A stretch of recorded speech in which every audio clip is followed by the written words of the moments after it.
Hi guys! అందరికీ స్వాగతం. అందరెలా ఉన్నారు? మీరందరూ బాగున్నారని అనుకుంటున్నాను. ఈ వీడియో చూస్తున్న చాలా మంది స్టూడెంట్స్ నన్ను రీసెంట్‌గా ఒకటే క్వెషన్ అడుగుతున్నారు. ఏంటని? "అక్క మీరందరూ బ్యాచిలర్స్ ఆర్ బీటెక్ జేయడానికి యూఎస్ఏకి ఎలా వెళ్లారు?" అని అసలు కామెంట్స్ మొత్తంలో అదే అడుగుతున్నారు. అండ్ నాకు ఇన్‌స్టాగ్రామ్‌లో గూడా చాలా ఆల్మోస్ట్ నేను ఇన్‌స్టాగ్రామ్‌లో చాలా ఇయర్స్ నుంచి ఉన్నాను. సో, అక్కడ గూడా నాకు చాలా మంది స్టూడెంట్స్ ఈ క్వెషన్ చాలా కామన్‌గా అడుగుతూ ఉండిన్నారు. కానీ నేనెప్పుడో స్టార్ట్ జేయాల్సిన ఈ జర్నీ, ఈ యూట్యూబ్ జర్నీ ఫైనల్‌గా ఈ ఈ మధ్య స్టార్ట్ జేశాను. సో, ఫైనల్‌గా ఇంక ఈ సీరీస్ స్టార్ట్ చేద్దామని అనుకుంటున్నాను. సో, ఈరోజైతే నేను నా జర్నీ మొత్తాన్ని ఒక ఓవర్‌వ్యూలో చెప్పాలని అనిపించిందనమాట. సో, నేనైతే ఈ సీరీస్ స్టార్ట్ జేస్తున్నా. ఈ సీరీస్‌లో నేను నా ఎక్స్‌పీరియన్స్ మొత్తం షేర్ చేస్తాను. నేనొక స్టూడెంట్‌గా ఇండియా నుంచి యూఎస్ఏకి బీటెక్ చదవడానికి ఎలా వచ్చాను, ఆ ప్రాసెస్ అంతా ఏంటి, ఇవన్నీ నేను ఈ సీరీస్ మొత్తంలో కవర్ చేస్తాననమాట. సో, ఈ వీడియోలో మాత్రం జస్ట్ ఒక ఓవర్‌వ్యూలా ఒక సమ్మరీ ప్రాసెస్‌లో ఏదైతే చెప్పగలుగుతానో అలా షార్ట్‌గా చెప్తాననమాట. So, let's get into the video. But I'll be on it always, always and ever. Also guys ఒక చిన్న డిస్క్లైమర్ ఇవ్వాలి. ఇది నా ఎక్స్‌పీరియన్స్ అండ్ నా జర్నీ మాత్రమే. సో, మీకు ఇలానే సేమ్ ఎగ్జాక్ట్‌లీ ఉండాలని రూల్ లేదు. ఎవరి జర్నీస్, ఎవరి స్టూడెంట్ ప్రొఫైల్స్ వాళ్ళకి యూనిక్‌గా ఉంటాయి. సో, మీరు గూడా నాది ఎగ్జాక్ట్‌గా ఫాలో అయిపోయి నేను గూడా వచ్చేస్తాను అంటే అది అంత ఈజీగా అవ్వదు. ఎందుకంటే మనం సేమ్ ప్రాసెస్‌లో ఓకే. మనకు గూడా ఇలానే వచ్చేస్తది అంటే that's not going to happen. ఎవరి ప్రొఫైల్స్ వాళ్ళవి, ఎవరి అప్లికేషన్స్ వాళ్ళవి. సో, మీ అందరి ప్రొఫైల్స్ డిఫరెంట్‌గా ఉండొచ్చు కాబట్టి, ఫ్రమ్ పర్సన్ టు పర్సన్ అది చాలా వేరీ అవుతుంది. సో, ఇది మీకు జస్ట్ ఒక ఓవర్‌వ్యూలా ఇచ్చి, మీకొక క్లారిటీ ఇచ్చేలాగా ఉంటుందనమాట. సో, మీరు ఇన్ఫర్మేషన్‌ని యూజ్ చేసుకొని, మీరు మీ అప్లికేషన్స్‌లో యూజ్ చేసుకోవచ్చు ఇది. అంటే ఎలా ట్రై చేయాలి? ఎలా అప్లికేషన్స్ అన్ని పెట్టాలి? సో, ఈ వీడియో మొత్తం మీకు దాని మీద క్లారిటీ ఇస్తుంది. ఆల్సో నేను మీకు అందరికి కరెక్ట్‌గా ఇన్ఫర్మేషన్ ఇవ్వాలి అని నా ల్యాప్‌టాప్ గూడా ఇక్కడే పెట్టుకున్నాను. సో, నేను ఒకవేళ కిందకి చూస్తున్నాను అంటే దట్స్ ప్రాబబ్లీ నేను జస్ట్ ల్యాప్‌టాప్‌లో నా పాయింట్స్ అన్నీ మీకు కరెక్ట్‌గా చెప్తున్నాను అని చూసుకుంటూ ఉంటాననమాట. So, please don't mind that. So, why this series? ఈ సీరీస్ నేను ఇప్పుడెందుకు స్టార్ట్ చేస్తున్నా అంటే, రీసెంట్‌గా నేను day in my life as an international student, as a BTech student in the USA అని ఒక వీడియో పెట్టాననమాట. సో, ఆ వీడియోకి మీరు చూపించినంత సపోర్ట్, రెస్పాన్స్ అండ్ కామెంట్స్‌లో ఎంతోమంది క్వెషన్స్ అడిగారు. Thank you so much for all that. నిజంగానే చాలామంది చాలా సపోర్టివ్ వర్డ్స్ అన్ని కామెంట్స్‌లో కామెంట్ చేశారు. So, thank you so much guys. మీ సపోర్టే ఇప్పుడు నన్ను ఈ సీరీస్ స్టార్ట్ చేసేలా చేస్తుంది. సో, మీరింకా బాగా సపోర్ట్ చేస్తారనే ఆశిస్తూ నేను ఈ సీరీస్‌ని కంటిన్యూ చేద్దామనుకుంటున్నాను. సో, చాలామంది స్టూడెంట్స్ ఆ క్వెషన్స్ అన్నీ అడగడం వల్ల ఇది ర్యాండమ్‌గా జస్ట్ ఒక స్టూడెంట్ ఆర్ 2 స్టూడెంట్స్‌కి రిప్లై చేసే బదులు, ఒక సీరీస్ లాగా వీడియో ఫార్మ్‌లో చేసి యూట్యూబ్‌లో పెడితే అది అందరికీ క్వెషన్స్ ఆన్సర్ చేసినట్టు ఉంటుంది గదా! సో, అందుకే నేను ఈ సీరీస్ అయితే స్టార్ట్ చేస్తున్నాను. సో, మీకు గాని ఏదైనా వీడియోలో మీ క్వెషన్స్‌కి ఇంకా ఆన్సర్ దొరకలేదు అంటే ఖచ్చితంగా కామెంట్స్ చేయండి. అండ్ నేను ఆ కామెంట్‌కి పర్సనల్లీ రిప్లై చేస్తాను. మీరు పెట్టిన క్వెషన్స్ ఏవైనా సరే జస్ట్ బీ ఆనెస్ట్ అండ్ మీకు ఏం క్వెషన్ ఉన్నా నథింగ్ ఈస్ స్టూపిడ్. సో, ప్రతి క్వెషన్ గూడా చాలా valid questions and me questions ఏమైనా ఇంకా వేరే వాళ్ళకి గూడా హెల్ప్ జేయొచ్చు. సో, జస్ట్ కామెంట్ అండ్ నేను మళ్ళీ మీకు రిప్లై చేస్తాను. సో, అందుకే ఈ నా యూఎస్ఏ బ్యాచిలర్స్ జర్నీ అయితే సీరీస్ స్టార్ట్ చేస్తున్నాను. సో, ఎవ్రీ వీడియో చాలా యూనిక్‌గా ఉంటుంది అండ్ మొత్తం సీక్వెన్షియల్ ఆర్డర్‌లో ఉంటుందనమాట. అంటే ప్రతి వీడియో స్టార్టింగ్ నుంచి నేనెలా స్టార్ట్ చేశాను, దీని గురించి నేను at the end of the వీడియోలో మళ్ళీ డీటెయిల్‌గా చెప్తాను. ఎలా ఉంటుంది ఎవ్రీ సింగిల్ వీడియో అని. సో, ఇప్పుడైతే మెయిన్ వీడియో నేను నా జర్నీని ఎలా స్టార్ట్ చేశాను. నాకు యూఎస్ఏలో చదవాలని ఐడియా ఏదో ఒక ర్యాండమ్ సడెన్‌గా వచ్చిన థాట్ కాదనమాట. సో, ఇది స్లోగా బిల్డ్ అయిన థాట్ అండ్ ఆ థాట్‌ని నేను ఎగ్జిక్యూట్ చేయగలిగాను. సో, నాకు ఈ థాట్ ఫస్ట్ ఎప్పుడొచ్చింది అంటే నేను నైన్త్ స్టాండర్డ్ చదువుతున్నప్పుడు ఈ థాట్ వచ్చింది. అండ్ నేను నైన్త్ స్టాండర్డ్‌లో ఉన్నప్పుడే నా మేజర్ నేను ఫిక్స్ అయిపోయి ఉండిన్నా. ఏంటి నేను ఏరోస్పేస్ ఇంజినీరింగ్ చేయాలి అని ఫిక్స్ అయిపోయి ఉండిన్నా. దానిలో కాంప్రమైజ్ చేసే ఆప్షన్ పెట్టుకోలేదు నేను. సో, నాకు మెంటలీ ఐ వాస్ క్లియర్. నాకు నా ఐడియాస్ అండ్ నాకు నా ఇంట్రెస్ట్‌ని బట్టి ఐ ఫెల్ట్ థట్ ఏరోస్పేస్ ఇంజినీరింగే నాకు రైట్ అని నేను ఫిక్స్ అయిపోయాననమాట. సో, నేను అప్పటి నుంచి ఇంకా వెతకడం స్టార్ట్ చేశాను. సో, ఇంకా అప్పటి నుంచి సిన్సియర్‌గా హార్డ్ వర్క్ చేస్తూ పొద్దున్నుంచి ఈవినింగ్ వరకు నాకు స్కూల్ ఉండేది. అండ్ దాని తర్వాత మళ్ళీ ఇంటికొచ్చాక నేను ఇలా అన్ని వీడియోస్ ఆర్ ఆర్టికల్స్ అండ్ ఇవన్నీ కూర్చొని రీసెర్చ్ చేసేదాన్ని ప్రాపర్‌గా. మెయిన్ రీజన్స్ నేను యూఎస్ఏలో ఎందుకు చదవాలనుకున్నాను అంటే, మనకి ఈ కంట్రీ ఇచ్చే ఇంజినీరింగ్ ఎక్స్‌పోజర్ మొత్తం నాకు చాలా కావాలనిపించింది. యాస్ ఎ స్టూడెంట్ ఈ ఎక్స్‌పోజర్ అంతా నాకు పర్సనలీ అండ్ ప్రొఫెషనల్లీ చాలా హెల్ప్ అయితది అని అనిపించింది. సో, యూఎస్ఏ అయితే నాకు ఫస్ట్ ప్రయారిటీ ఉండిందనమాట. అండ్ ఇండిపెండెంట్‌గా నేర్చుకోవాలి. ఇండిపెండెంట్‌గా ఉండి నా లైఫ్‌ని నేను ఫిగర్ ఔట్ చేసుకోవాలి. జస్ట్ బుక్స్ మాత్రమే చదవడం గాదు. నా లైఫ్‌ని గూడా నేను ఒక ప్రాపర్ వేలో ఎక్స్‌ప్లోర్ చేయాలి అని అనుకోనుండిన్నా. సో, అప్పుడు ఇంకా ఈ బ్యాచిలర్స్ అనే ఐడియాకైతే నేను కంప్లీట్‌లీ ఫిక్స్ అయిపోయి ఉండిన్నా. And I was confident that నేను ఇది చేయగలుగుతాను అని నేను అనుకున్నాననమాట. సో, ఈ టాపిక్ మాట్లాడుకుంటున్నాం గాబట్టి నెక్స్ట్ క్వెషన్ ఏంటి అంటే వై బీటెక్ అండ్ అది గూడా యూఎస్ఏలోనే ఎందుకు? వేరే ఏ కంట్రీస్‌కి ఎందుకెళ్ళలేదు? సో, దీనికి కూడా ఒక ప్రాపర్ రీజన్ ఉంది. ఆబ్వియస్‌లీ మనమంతా ఇంత పెద్ద డెసిషన్స్ తీసుకుంటున్నాం లైఫ్‌లో అంటే, మనం 100% ష్యూర్ ఉండాలి ఆ డెసిషన్స్ గురించి. సో, బ్యాచిలర్స్ అబ్రాడ్ ఎందుకు అంటే, మనకి ఎర్లీ స్టేజ్‌లోనే గ్లోబల్ ఎక్స్‌పోజర్ ఒస్తుంది. లెర్నింగ్ స్టైల్ గూడా చాలా డిఫరెంట్‌గా ఉంటుంది. మన ఇండియాతో కంపేర్ చేసుకున్నప్పుడు. సో, ఆల్సో ఇక్కడ ఈ కంట్రీలో ఎస్పెషల్లీ మనకు చాలా మంది ఇంటర్నేషనల్ స్టూడెంట్స్ ఒస్తారు. డిఫరెంట్ కంట్రీస్ నుంచి.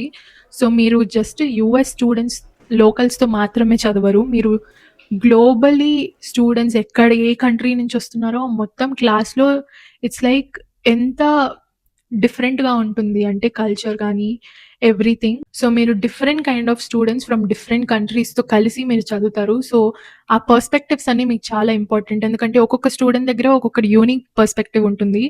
సో, అందరితో కూర్చొని చదువుకుంటున్నప్పుడు లెర్న్ అ లాట్. మీరు చాలా నేర్చుకుంటారు. డిఫరెంట్ పర్స్పెక్టివ్స్‌తో అండ్ డిఫరెంట్ థాట్ ప్రాసెసెస్‌తో. సో, అదైతే నాకు చాలా ఇంట్రెస్టింగ్‌గా అనిపిచ్చింది. అండ్ నాకు పర్సనలీ చాలా ఇంపార్టెంట్ ఫ్యాక్టర్ అబ్రాడ్‌కెళ్ళి చదువుకోవాలి అని ఎందుకు మెయిన్ రీజన్ అంటే, నాకు రీసెర్చ్ సైడ్ మీద ఉన్న ఇంట్రెస్ట్. సో, మనకి యూజువల్లీ ఇండియాలో అయితే థియరీ అండ్ బుక్స్ మీద ఎక్కువ స్ట్రెస్ చేసి మనం థియరీ నాలెడ్జ్ అంతా ఎక్కువ చదువుతూ ఉంటాము. బట్ యూఎస్ఏలో అలా ఉండదు. మనకి థియరీ కన్నా ఇక్కడ ప్రాపర్ టెక్స్ట్ బుక్స్ కూడా మేము యూజ్ చేయం గైస్. లిటరల్లీ మేము కొన్ని క్లాసెస్‌లో అయితే మాకు టెక్స్ట్ బుక్స్ గూడా ఉండవు. అలా చాలా డిఫరెంట్‌గా నేర్చుకుంటామనమాట ఇక్కడ. చాలా ప్రాక్టికల్‌గా నేర్చుకుంటాము. అండ్ ఇప్పుడు నేను చేసే కోర్స్ ఏరోస్పేస్ ఇంజినీరింగ్ కాబట్టి out of the class rooms కూడా ఆల్మోస్ట్ క్లబ్స్‌లో ఇన్వాల్వ్ అయ్యున్నాను. క్లబ్స్ అంటే స్టడీ క్లబ్స్ అనమాట. ఇవన్నీ బయటికెళ్ళి పార్టీ చేసుకునే క్లబ్స్ కాదు. మనకి యూనివర్సిటీలో క్లబ్స్ ఉంటాయి ప్రతి డిపార్ట్‌మెంట్స్‌కి. సో, బేసిక్‌లీ అవేంటంటే స్టూడెంట్ ఆర్గనైజేషన్స్. స్టూడెంట్సే రన్ జేస్తారు. ఎక్స్‌ట్రా కరిక్యులర్ యాక్టివిటీస్ కిందే ఒస్తాయి ఇవన్నీ. సో, ఆ క్లబ్స్‌లో మనం మన ఇంట్రెస్ట్స్ అన్నీ ఎక్స్‌ప్లోర్ జేసుకోవచ్చు. సో, నేనున్న క్లబ్ ఏంటంటే aerospace engineering club, rocket club. So, మా క్లబ్‌లో మేమేం జేస్తాము, మేము స్క్రాచ్ నుంచి రాకెట్స్ ఆర్ ఏరోప్లేన్స్ ఇవన్నీ ఉంటాయి గదా! బిల్డ్ చేస్తాం మేమే. మా ప్రాజెక్ట్స్ మావే. సో, మేమే స్క్రాచ్ నుంచి స్టెప్ బై స్టెప్ ఈ రాకెట్స్ ఆర్ ఏరోప్లేన్స్ అన్నీ బిల్డ్ చేసి మేమే లాంచ్ చేస్తాం by the end of the semester. Or మీ ప్రాజెక్ట్ ఇంకా ఎక్కువ టైం పడుతుందంటే 2 సెమెస్టర్స్ అయినా పట్టొచ్చు. దాని తర్వాత మీరు లాంచ్ చేసుకోవచ్చు. లాంచ్ సైట్‌కెళ్ళే మేము లాంచ్ చేస్తాము. సో, అలా నాకు ఈ ప్రాక్టికల్ సైడ్ అంతా చాలా ఇంట్రెస్ట్ అనమాట. అండ్ నాకు రీసెర్చ్ సైడ్ ఎందుకు చాలా ఇంట్రెస్ట్ అంటే, ఈ ఏరోస్పేస్ ఇంజినీరింగ్ గూడా ఒక చాలా వాస్ట్ ఫీల్డ్ అనమాట. సో, నాకెప్పుడు రీసెర్చ్ సైడ్ ఎక్కువెళ్ళాలి. లాంగ్ టర్మ్‌ని గూడా కన్సిడర్ చేసుకుంటూ, నేను రీసెర్చ్ సైడ్ ఎళ్ళాలనుకుంటున్నాననమాట ఈవెన్చువల్లీ. సో, అది నాకు చాలా పెద్ద డిసైడింగ్ ఫ్యాక్టర్. అండ్ ఎర్లీ స్టేజెస్‌లోనే మీకు ఇంటర్నేషనల్ ఎక్స్‌పోజర్ మొత్తం దొరికితే, రీసెర్చ్ సైడ్‌లో గూడా మీకు చాలా అడ్వాన్స్డ్ టెక్నిక్స్ ఇవన్నీ గూడా మీకు యాక్సెస్ దొరుకుతుంది. When you study in big universities like these. So, అందుకు నాకు ఇది చాలా ఇంపార్టెంట్ అనిపిచ్చింది. యూఎస్ఏ స్పెసిఫికల్లీ ఎందుకు అంటే, ఎర్లీ స్టేజెస్‌లోనే మనకి గ్లోబల్ ఎక్స్‌పోజర్ దొరుకుతుంది. అండ్ రీసెర్చెస్ కూడా మీరు పార్టిసిపేట్ జేయొచ్చు. బీటెక్‌లో ఉన్నప్పుడే గూడా మీరు ఈ రీసెర్చెస్‌లో మొత్తం పార్టిసిపేట్ జేసి ప్రొఫెసర్స్ కింద పని జేయొచ్చు. సో, ఇవన్నీ నాకు చాలా ఇంపార్టెంట్ అనిపిచ్చింది నా రీసెర్చ్ డ్రీమ్స్‌కి ఇన్ ద ఫ్యూచర్. ఎక్స్‌పోజర్ గూడా మీకు చాలా దొరుకుతుంది గాబట్టి, నేనైతే యూఎస్ నా ఫస్ట్ ప్రయారిటీ అనుకొని పెట్టుకున్నాను. సో, ఈ కంట్రీకే ఫస్ట్ నేను ట్రై చేద్దాం సిన్సియర్‌గా అని ప్లాన్ చేసుకున్నాను. అండ్ నాకు జస్ట్ బుక్సే చదవాలని లేదు. నాకు నా లైఫ్‌ని కూడా చదువుకోవాలి అనిపించింది. సో, అందుకు నేను అబ్రాడ్ చూజ్ చేసుకున్నాను. వేరే ఏమైనా కంట్రీస్ ఆర్ ప్లేసెస్‌ని నేను కన్సిడర్ చేశానా? Yes guys. నేను ఆబ్వియస్‌లీ మనం ఎప్పుడన్నా అబ్రాడ్‌కి ప్లాన్ చేసుకుంటూ ఆర్ అప్లై చేస్తున్నాము అంటే ఎప్పుడైనా మల్టిపుల్ ఆప్షన్స్ పెట్టుకోవాలి. జస్ట్ ఈ విషయంలో మాత్రమే కాదు, మన లైఫ్‌లో కూడా మనం ఎప్పుడూ ఒక బ్యాకప్ ప్లాన్ పెట్టుకోవాలి. ప్లాన్ ఏ అండ్ ప్లాన్ బీస్. సో, నా ప్లాన్ ఏలో ఎప్పుడు యూఎస్ఏ ఉండింది. బట్ ప్లాన్ బిలో కూడా నేను కొన్ని కంట్రీస్ పెట్టుకున్నాననమాట. ఏం కంట్రీస్ అంటే జర్మనీ, కెనడా, యూకే, ఆస్ట్రేలియా, ఈ కంట్రీస్ అన్నీ కూడా నేను ఆప్షన్‌లో పెట్టుకున్నా. And Netherlands. సో, నేను ఎలా చూజ్ చేసుకున్నానంటే ఈ కంట్రీస్ అన్నిటిని నాకు ఏరోస్పేస్ ఇంజినీరింగ్‌కి ఎక్కడ ఈ కంట్రీస్‌లో మంచిగా ఇప్పుడు డెవలప్డ్ అయ్యి బాగా ఆపర్చునిటీస్ నాకు లాంగ్ టర్మ్‌లో దొరుకుతాయి అని రీసెర్చ్ చేసుకొని ఈ కంట్రీస్ అన్నీ నేను నా లిస్ట్‌లో పెట్టుకున్నా. కానీ యూఎస్ఏనే ఇంక నేను నా టాప్ ఫస్ట్ ప్రయారిటీ ఎందుకు పెట్టుకున్నానంటే ఇంకా ఆబ్వియస్‌లీ అదే మేజర్ ఏరోస్పేస్ ఇంజినీరింగ్‌కి వరల్డ్‌లోనే టాప్ యూనివర్సిటీస్ అంటే మనకి యూఎస్ఏలోనే ఉన్నాయి. అండ్ రీసెర్చ్ సైడ్ కూడా మనకి యూఎస్ఏలో చాలా ఆపర్చునిటీస్ ఉన్నాయి. సో, అందుకు నేనింకా ఈ యూఎస్ఏని నా ఫస్ట్ ఆప్షన్‌లో పెట్టుకున్నాను. అండ్ నాకు లాంగ్ టర్మ్ చూసుకుంటే గూడా నాకు యూఎస్ఏ అయితే బెటర్ ఫిట్ అనిపిచ్చింది. నా ప్రొఫైల్‌కి అండ్ నా లాంగ్ టర్మ్ గోల్స్‌కి. సో, అందుకు నేనింకా దీనికే ఫిక్స్ అయిపోయాననమాట. నెక్స్ట్ కామన్‌గా అడిగే క్వెషన్ గూడా నాకేంటంటే నీ లాంగ్ టర్మ్ గోల్స్ ఏంటి అని. చాలా మంది ఆల్రెడీ కామెంట్స్‌లో గూడా అన్నారు. మీకు గ్రీన్ కార్డ్ వచ్చేస్తది. మీరు బ్యాచిలర్స్‌కి ఎళ్లారు గదా! ఈజీగా వచ్చేస్తది సిటిజన్‌షిప్ అది ఇది అని కామెంట్స్‌లో పెట్టారు. బట్ మీ అందరికీ ఒక క్లారిటీ ఇవ్వాలంటే నాకు ఈవెన్చువల్లీ నేను ఇక్కడ చదివేసి నేను మళ్ళీ ఇండియాకే రిటర్న్ వచ్చేస్తాను గైస్. నాకు ఈ నాలెడ్జ్, ఈ ఎక్స్‌పోజర్, ఈ రీసెర్చ్ టెక్నాలజీస్ అండ్ ఈ స్కిల్స్ అన్నీ నేను గెయిన్ చేసుకొని ఈవెన్చువల్లీ నేను ఇండియాకే వచ్చి సెటిల్ అవ్వాలని నా ప్లాన్.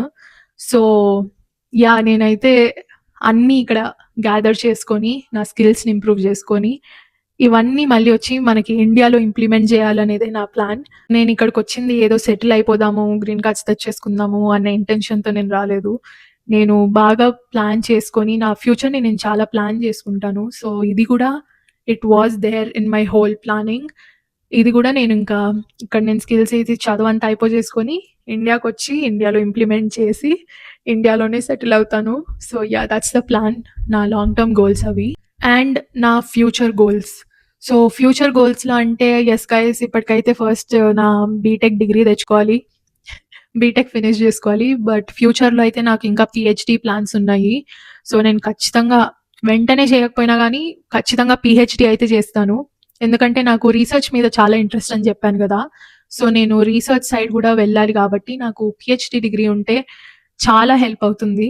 నా రీసెర్చ్‌కి గానీ, అండ్ నాకు రీసెర్చ్ మీద చాలా ఇంట్రెస్ట్ ఉంది గూడా కాబట్టి PhD is very, very important for me. So, better projects మీద వర్క్ చేయొచ్చు. అండ్ నాకు గూడా పర్సనలీ చాలా హెల్ప్ అవుతుంది. And also that's my biggest dream. PhD గూడా తెచ్చుకోవాలి అని. సో, బ్యాచిలర్స్ తర్వాతయితే నేను మేబీ కొంచెం గ్యాప్ వచ్చినా I will still get my PhD done. కానీ ఇప్పటికైతే ఫోకస్ మొత్తం నా బీటెక్ కంప్లీట్ జేసుకోవడం అండ్ అలాంగ్ ద ప్రాసెస్ నేను ఇవన్నీ స్కిల్స్ గెయిన్ చేసుకోవడం అండ్ నేర్చుకోవడం. ఇవన్నీ మెయిన్ ఇంపార్టెంట్ ఇప్పటికి. సో, ఈ ప్రాసెస్ అంతా విన్నాక మీకు ఒక క్వెషన్ రావచ్చు. నాకు ఇంత క్లారిటీ అండ్ ఈ ఇన్ఫర్మేషన్ మొత్తం ఎక్కడి నుంచి దొరికింది? And how I was able to come to this point. So, ఈ ప్రాసెస్ మొత్తంలో నేను చేసింది ఈజ్ రీసెర్చ్. మొత్తం నేను కూర్చొని గంటలు, గంటలు రీసెర్చ్ చేసేదాన్ని గైస్. నేను హై స్కూల్‌లో ఉన్నప్పుడు. సో, నేను చెప్పాను గదా! నాకు నైన్త్‌లోనే క్లారిటీ వచ్చేసింది దట్ నేను ఏరోస్పేస్ ఇంజినీరింగ్ చదవాలి అని. సో, ఇంక అప్పటి నుంచి నేను సిన్సియర్‌గా చాలా హార్డ్ వర్క్ చేసి, ఇన్ఫర్మేషన్ అంతా గ్యాదర్ చేసుకొని ఈ కన్‌క్లూజన్‌కొచ్చాను. ఆల్సో మీకు చెప్పడం మర్చిపోయాను. నేను ఏ కన్సల్టెన్సీస్ త్రూ రాలేదు. అండ్ నేనెప్పుడు వాళ్ళని అప్రోచ్ గూడా అవ్వలేదు. సో, ఇది మొత్తం నేను నా సొంతంగానే చేసుకున్నాను. From scratch. Everything with the help of మనకి ఇంటర్నెట్ ఉంది గైస్. మనం ఒక లక్కీ జనరేషన్ అని చెప్పొచ్చు. ఇప్పట్లో మనకి ఏ క్వెషన్ ఉన్నా, ఏ డౌట్ ఉన్నా ఇంటర్నెట్‌లో ఎన్ని ఆప్షన్స్ ఉన్నాయంటే జస్ట్ ఇంటర్నెట్ ఓపెన్ చేయంగానే మనకి ఎంత ఇన్ఫర్మేషన్ దొరుకుతుంది. అండ్ ఈ సోషల్ మీడియా గూడా మనందరం కరెక్ట్‌గా యుటిలైజ్ చేసుకుంటే మనకి చాలా ఇన్ఫర్మేషన్ నేర్చుకోవచ్చు వీటి నుంచి. సో, నేను గూడా అలానే చేసేదాన్ని. నేను నాకు ఏ క్వెషన్ ఉన్నా ఎవ్రీథింగ్ ఫ్రమ్ స్క్రాచ్ నేనొక డైరీ మెయింటైన్ చేసేదాన్ని. సో, ప్రతి దాని గురించి నేను రాసుకుండేదాన్ని. అండ్ అవి నేను ఎవ్రీ సింగిల్ డే చూసుకుండేదాన్ని. ఎంత వరకయింది ప్రోగ్రెస్, ఇంకా ఏమేం చేయాలి, ఎక్కడి నుంచి ఇన్ఫర్మేషన్ తీసుకోవాలి అని. సో, అలా అని మనం కంప్లీట్‌లీ ఇంటర్నెట్‌ని నమ్మకూడదు. ఎందుకంటే ఇంటర్నెట్‌లో మనకి మంచి న్యూస్ కూడా ఉండొచ్చు. అంటే మనం నమ్మగలిగే రియల్ న్యూస్ కూడా ఉండొచ్చు. Or it might be fake also. So, మనం కంప్లీట్‌లీ బ్లైండ్‌గా వాటినే నమ్మకూడదు. సో, నేనెప్పుడు ఏం చేసేదాన్నంటే, నాకు ఏదైనా డౌట్ అనిపిచ్చిందనుకో, ఏదైనా ఆర్టికల్ చదివినప్పుడు or anything related to the university or నా మేజర్. సో, నేనేం చేసేదాన్నంటే, నేను డైరెక్ట్‌గా ఆ యూనివర్సిటీస్‌కి ఈమెయిల్ పెట్టేసేదాన్ని నా క్వెషన్స్ అన్నీ. ఇది మీరు చెయ్యొచ్చు. సో, మీకెప్పుడైనా ఏదైనా డౌట్ ఉందంటే డైరెక్ట్‌గా మీరు యూనివర్సిటీకి రీచ్ ఔట్ అవ్వండి. అండ్ వాళ్ళకి డైరెక్ట్‌గా ఇన్ఫర్మేషన్ కనుక్కోండి. మీకేం క్వెషన్ ఉన్నా గూడా. వాళ్ళ ఈమెయిల్స్ అన్నీ మీకు యూజువల్లీ వాళ్ళ వెబ్‌సైట్స్‌లో దొరుకుతాయి. సో, ఆ రిసర్చ్ అంతా మీరు చెయ్యాలి. సో, ఈ ప్రాసెస్ మొత్తం నాకు ఆల్‌మోస్ట్ 3 ఇయర్స్ పట్టింది. 9థ్, 10థ్, 11థ్ 3 ఇయర్స్ నేను కూర్చొని కష్టపడి ఇన్ఫర్మేషన్ అంతా గ్యాదర్ చేసి ఫైనల్లీ 12థ్ స్టాండర్డ్‌లో ఉన్నప్పుడు నేను యూనివర్సిటీస్ అన్నిటికి అప్లై చేశాను. అండ్ అడ్మిట్స్ అన్నీ వచ్చాయి. వీటి గురించి అంతా నేను నా నెక్స్ట్ ఈ సీరీస్‌లో వచ్చే వీడియోస్‌లో కవర్ చేస్తాను. So, yes. ప్రతీదీ రీసెర్చ్ చేసేదాన్ని. ఫర్ ఎగ్జాంపుల్ యూనివర్సిటీస్, ఈ పర్టిక్యులర్ స్టేట్‌లో క్లైమేట్ ఎలా ఉంటుంది, మన కమ్యూనిటీస్ ఎలా ఉన్నాయి, ఆర్ మేజర్స్ ఏమేమున్నాయి. సో, మేజర్స్ కూడా చాలా పెద్ద రోల్ ప్లే చేస్తాయి. మీకు గాని క్లారిటీ ఉంటే, ఆ మేజర్ ఆ యూనివర్సిటీలో ఉందో లేదో ఫస్ట్ చూసుకోండి. ఎందుకంటే నాది ఏరోస్పేస్ ఇంజినీరింగ్ కాబట్టి ప్రతి యూనివర్సిటీలో ఏరోస్పేస్ ఇంజినీరింగ్ లేదు. సో, నాకు అది కైండ్ ఆఫ్ నారో డౌన్ చేయడానికి చాలా హెల్ప్ అయింది. సో, ప్రతి యూనివర్సిటీలో నేను చెక్ చేసేదాన్ని. ఈ యూనివర్సిటీలో నా ఏరోస్పేస్ ఇంజినీరింగ్ మేజర్ ఉందా? లేదా? అని ప్రతి యూనివర్సిటీలో క్రాస్ చెక్ చేసి, దాని తర్వాత లిస్ట్ తయారు చేసుకున్న యూనివర్సిటీ. ఆల్సో మన ఇంటర్నేషనల్ స్టూడెంట్ లైఫ్ ఎలా ఉంది ఆ పర్టిక్యులర్ యూనివర్సిటీలో, అండ్ నేబర్‌హుడ్స్ ఎలా ఉన్నాయి, సేఫ్టీ ఎలా ఉంది. సో, ఇవన్నీ ఇంపార్టెంట్‌గా కన్సిడర్ చేయాల్సినవన్నమాట. సో, స్లోగా అన్నీ అర్థం చేసుకొని ప్రాపర్‌గా ఒక ప్లాన్ అయితే క్రియేట్ చేసుకున్నా. అండ్ ఈ ప్రాసెస్ మొత్తంలో నేను ఒక ఇంపార్టెంట్ థింగ్ ఏం రియలైజ్ అయ్యాను అంటే, మనకి బెస్ట్ యూనివర్సిటీస్ వెతకాల్సింది కాదు గైస్. మనకి ఏది రైట్ ఫిట్ అనేది మనం వెతుక్కోవాలి. ఇప్పుడు జస్ట్ మనం ర్యాండమ్‌గా best universities in the US అని కొడితే MIT, Harvard, Stanford, ivy leagues అన్నీ ఫస్ట్ వచ్చేస్తాయి.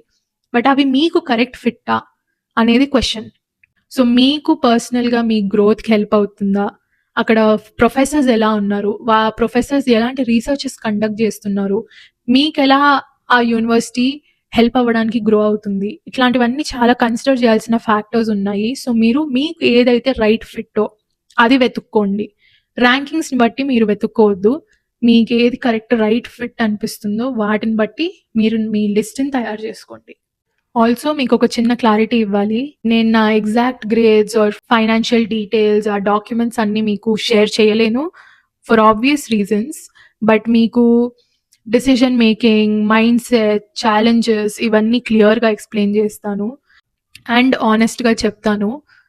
ఈ ఛానల్ మెయిన్ ఇంటెన్షన్ కూడా అదే. మీకు ప్రెషర్ బిల్డ్ చేయాలని కాదు గైస్. బట్ మీకు హెల్ప్ చేయడం. సో, నా వల్ల అయినంత నేను మీకు హెల్ప్ చేస్తాను. మీకు ఈ వీడియోస్ చూసి మీ లైఫ్‌లో గూడా మీకు ఇలానే అవ్వాలి అని ప్రెషర్ బిల్డ్ అవ్వడం నాకిష్టం లేదు. సో, ఈ main intention of this whole channel is to help each other. And మీకెంత హెల్ప్ అవ్వగలిగితే అంత ఇన్ఫర్మేషన్ మీరు తీసుకొని మీరు ఇంప్లిమెంట్ చేసుకోండి. మీరు ఇలానే చేయాలని రూల్ ఏం లేదు. So, you just have to use all this information and implement అంతే. సో, యెస్ గైస్, ఇదే నా జర్నీ. డీటెయిల్‌గా చెప్పాను. ఎలా స్టార్ట్ అయింది. అండ్ సో, నేను యూఎస్‌కొచ్చేటప్పుడు నా ఏజ్ 17. ఇంకా నేను ఒక ప్రాపర్ మేజర్ గూడా అవ్వలేదు అప్పటికి. 18 గూడా టచ్ అవ్వలేదు. 18 నేను ఇక్కడికొచ్చాక సెలబ్రేట్ చేసుకున్నా. సో, యెస్, ఈ బ్యాచిలర్స్ ఆర్ బీటెక్ జర్నీ ఇలానే ఉంటుంది. మనం చాలా యంగ్ ఏజ్‌లోనే ఇక్కడికొచ్చి చాలా లైఫ్‌ని నేర్చుకుంటాము. సో, ఈ జర్నీ మొత్తం మీతో షేర్ చేసుకుంటున్నానంటే నాకు చాలా హ్యాపీగా ఉంది. దట్ మీ అందరికీ గూడా చాలా యూజ్ అవుతుంది అండ్ హెల్ప్ అవుతుంది అని. ఎందుకంటే యూజువల్లీ మాస్టర్స్ గురించి చాలా వీడియోస్ ఉంటాయి. చాలా ఇన్ఫర్మేషన్ గూడా దొరుకుతుంది మనకి across all social media platforms. But bachelors or BTech గురించి చాలా మంది లేరు కదా అసలు. ఫస్ట్ ఆఫ్ ఆల్ బీటెక్‌కి చాలా తక్కువ మందొస్తారు. అండ్ ఎందుకు, ఏంటి అనే ఈ రీజన్స్ గూడా నేనొచ్చే వీడియోస్‌లో చెప్తాను. ఎందుకంటే ఈ టాపిక్స్ అన్నీ ఎలాంటివి అంటే డీటెయిల్‌గా జెప్పాలి. సో, ఇవన్నీ చెప్పుకుంటూ పోతే almost 3 hours, 4 hours length video అవుతుంది. Whole process. సో, చాలా ఇంపార్టెంట్ గదా! అందుకే నేను డీటెయిల్‌గా చిన్న చిన్న వీడియోస్ ఫార్మ్‌లోనే step by step episode 1, episode 2 అని రిలీజ్ చేస్తాను. సో, ఈ సీరీస్ మొత్తంలో ఆల్మోస్ట్ ఒక 10 వీడియోస్ ఒస్తాయి. అండ్ ఏమేం కవర్ జేస్తాను అంటే, యూనివర్సిటీ షార్ట్ లిస్టింగ్ ఎలా చేసుకోవాలి, మేజర్ ఎలా సెలెక్ట్ జేసుకోవాలి, అండ్ వీసా అప్లికేషన్ ప్రాసెసెస్ ఎలా ఉంటాయి, అంటే అడ్మిట్స్ దొరికిన తర్వాత ప్రాసెస్ ఏంటి, వీసాస్ ఎలా దొరుకుతాయి, క్వెషన్స్ ఏమేమి అడిగారు నన్ను, పేరెంట్స్‌ని ఎలా ఒప్పించాలి. This is also very important video గదా మనందరికీ. మనం ఇంత కష్టపడిన తర్వాత పేరెంట్స్ ఒప్పుకోకపోతే అది మనకు బ్యాక్ ఫైర్ అయితుంది. సో, నేనెలా కన్విన్స్ చేశాను మా పేరెంట్స్‌ని. ఇలా ఈ వీడియోస్ అన్నీ లైన్‌గా వస్తాయి. సో, మీకు గాని ఈ వీడియోస్ నిజంగా హెల్ప్‌ఫుల్ అనిపిస్తుంటే ప్లీజ్ సబ్స్క్రైబ్ అండ్ లైక్ కూడా చేయండి. And share it. మీ ఫ్రెండ్స్‌లో కూడా ఇంకా ఎవరన్నా ఇలానే సేమ్ సిట్యుయేషన్స్‌లో ఉంటే షేర్ చేయండి. సో దట్ మనం అందరం ఒకరికొకరం హెల్ప్ చేసుకున్నట్టు అవుతుంది. And let's build this community together. So మీకు ఇంకా ఏమైనా డౌట్స్ ఆర్ క్వెరీస్ ఏమన్నా ఉంటే కామెంట్స్‌లో కామెంట్ చేయండి. నేను యూజువల్లీ చాలా ఫాస్ట్‌గానే రిప్లై ఇస్తాను. నాకు కుదిరినంత. అర్థం చేసుకోండి గైస్, నేను కూడా ఒక స్టూడెంటే ఇంకా. సో ప్రతీదీ నేను మేనేజ్ చేసుకుంటూ ఇది కూడా మీకు చేస్తున్నాను. ఎందుకంటే మీరందరూ చూపించిన రెస్పాన్స్ నాకు ఇది ఖచ్చితంగా హెల్ప్ అయితుంది మీకు అని మోటివేట్ చేసింది. నేను ఎప్పుడో స్టార్ట్ చేయాల్సిన ఈ యూట్యూబ్ జర్నీని ఫైనల్లీ మీకోసం ఇప్పుడు స్టార్ట్ చేశాను. ఇంకా ఇలాంటి వీడియోస్ అన్నీ రావాలంటే ప్లీజ్ సబ్స్క్రైబ్ చేసుకోండి. నాకు చాలా సపోర్ట్ చేసిన వాళ్ళు అవుతారు. అండ్ యెస్, ఆల్సో నాకు ఒక ఇన్‌స్టాగ్రామ్ పేజ్ ఉంది గైస్. నేను చాలా ఆఫెన్‌గా అక్కడ చిన్న చిన్న అప్డేట్స్ కూడా ఇస్తూ ఉంటాను. ఈ వీడియోకి డిస్క్రిప్షన్ కింద మీరు జస్ట్ స్క్రోల్ చేస్తే అక్కడ ఇన్‌స్టాగ్రామ్ లింక్ ఉంటుంది. మీరెళ్ళి ఫాలో కొట్టండి. అండ్ మీకు ఇంకా ఏమైనా క్వెషన్స్ ఏమైనా ఉన్నా కూడా మీరు డీఎం చేయొచ్చు నాకు డైరెక్ట్‌లీ ఆన్ ఇన్‌స్టాగ్రామ్. అక్కడ కూడా నేను రిప్లై చేయడానికి ట్రై చేస్తాను. So yes guys, thank you so much for watching this video. ఈ వీడియో మీ పేరెంట్స్‌కి చూపించండి. అండ్ చెప్పండి వాళ్ళకి that this is also an option. And thank you so much for all the support and love. నిజంగానే thank you so much guys. Next video త్వరలోనే వస్తుంది. So stay tuned and yeah, see you all later. Bye.